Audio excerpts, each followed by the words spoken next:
Attack যখন আমরা জিম্মি হয়ে যাই, তারপরে আমি যখন দেখলাম যে তাদের অস্ত্র হাতে প্রথম দিন যখন অ্যাটাক করে, তখন দুটা দিনে আমাদের কাছে বেশি ভয়ঙ্কর লেগেছে। তারা একজন আরেকজনকে সান্ত্বনা দিয়েছে বা সারা বিশ্বের মুসলিমরা দোয়া করেছেন। মক্কা শরীফের প্রেস ইমাম সাহেবও তাদের কোনো এক নামাজের জামাতে দোয়া করেছেন, যেটা আমরা পাইরেটসদের মাধ্যমে এই খবরটা জানতে পেরেছি। এবং বাংলাদেশ সরকারের মাননীয় প্রধানমন্ত্রী শেখ হাসিনা উনি নিজে এই বিষয়টা দেখেছেন। তা বলতে যেমন আমি নিজেরও প্রেশার ফল হওয়ার মতো অবস্থা হয়েছিল প্রথম দিন যখন অ্যাটাক করে, তখন তারপরে যে দিনে ওই যে রাতে তারা অপারেশন একটা অ্যাটেম্প নিয়েছিল, সেই রাতে এরকম আমার মতো আরও কয়েকজন ছিল, তাদের প্রেশার ডাউন হয়ে যাচ্ছিল, নার্ভ সিস্টেম উইক হয়ে আসছিল।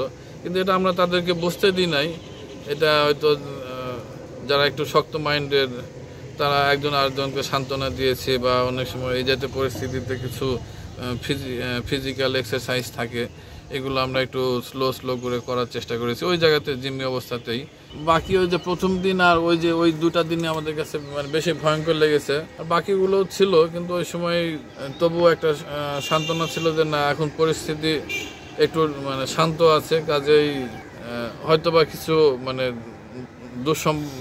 দুঃখজনক কিছু ঘটবে না। কিন্তু ওই পরিস্থিতিতেও নিশ্চিত তো কিছুই না, কাজে আমরা একটু উদ্বেগ উৎকণ্ঠার মধ্যে কেটেছে। তো এই কারণে মানুষ আমাদের প্রতি অনেক দোয়া করেছেন। বাংলাদেশ ও সারা বিশ্বের মুসলিমরা দোয়া করেছেন। মক্কা শরীফের প্রেস ইমাম সাহেবও তাদের কোনো এক নামাজের জামাতে দোয়া করেছেন, যেটা আমরা পাইরেটসদের মাধ্যমে এই খবরটা জানতে পেরেছি। এবং বাংলাদেশ সরকারের মাননীয় প্রধানমন্ত্রী শেখ হাসিনা উনি নিজে এই বিষয়টা দেখেছেন এবং পররাষ্ট্রমন্ত্রীর সঙ্গে উনি কনসাল্ট করে নেভাল হেডকোয়ার্টারের সঙ্গে উনি এই বিষয়ে সবসময় যোগাযোগ রাখতেন। এটা আমরা পরবর্তীতে গতকাল জানতে পেরেছি।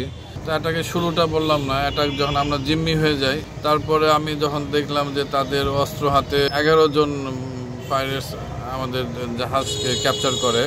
সবার কাছেই এক বা দুইটি অস্ত্র তাদের ঘাড়ে ওই সময় দেখেছি, AK-47 বা যে চাইনিজ রাইফেল টাইপের, যেগুলো আমরা সচরাচর নামে চিনি, এইগুলো তারা ক্যারি করছিল। এবং তাদের কাছে যে অস্ত্রের গুলিগুলো যখন তারা সঙ্গে ঘাড়ের সঙ্গে ক্যারি করছিল, তখন আমার নিজের মনে হচ্ছিল যে না, আমার প্রেশার ফল করে যাবে। এবং যেমন 2-3 দিন আমার খাবার কোনো কিছু রুচি ছিল না। ওই রোজা থেকেছি, ওই খেজুর খেয়ে রোজা থেকেছি, আবার খেজুর খেয়ে রোজা ভেঙে হয়তো এক মুঠো হয়তো চিড়া ভিজিয়ে খেয়ে দিয়ে, এভাবে আমরা সবাই মোটামুটি প্রথম কয়েকদিন 7 দিন 10 দিন এরকম কাটিয়েছে, তো ওই মুহূর্তগুলো আমরা পরিবারের সঙ্গে যোগাযোগ করতে পেরেছিলাম একটা বিশেষ পদ্ধতিতে, যে আমাদের জাহাজে ইন্টারনেটের একটা সার্ভিস ছিল, ওটা পাইরেটসরা জানতো না।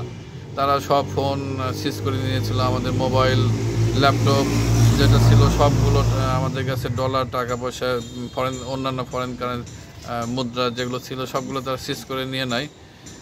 কিন্তু আমাদের নাবিকদের যে একটা সেকেন্ড ব্যাকআপ প্রসেস সবসময় মাথার মধ্যে থাকে, যে সবার কাছে 2টো করে ফোন থাকে, যেটা একটা ডিগলার আর একটা হিডেন। তো ওই হিডেনগুলো দিয়ে আমরা ফ্যামিলির সঙ্গে যোগাযোগ করতাম। এবং যোগাযোগ করার মেন কারণ হচ্ছে যে আমরা তো সারভাইভ করতে পারবো, কিন্তু আমাদের যে আমরা কী মুহূর্তে আছি, কী পরিস্থিতিতে আছি, এগুলোর টেনশনে দেখা যায় যে অনেকে বৃদ্ধ বাবা মা আছেন, স্ত্রী আছেন, যাদের আমাদের যেমন জাহাজে থাকাকালীন 2 জন নাবিকের সন্তান প্রসব হয়, এবং তাদের যে এইসব পরিস্থিতিতে মিসক্যারেজ হয়ে যায়, বা তারা টেনশন দুশ্চিন্তা থেকে দুর্ঘটনার শিকার হয়।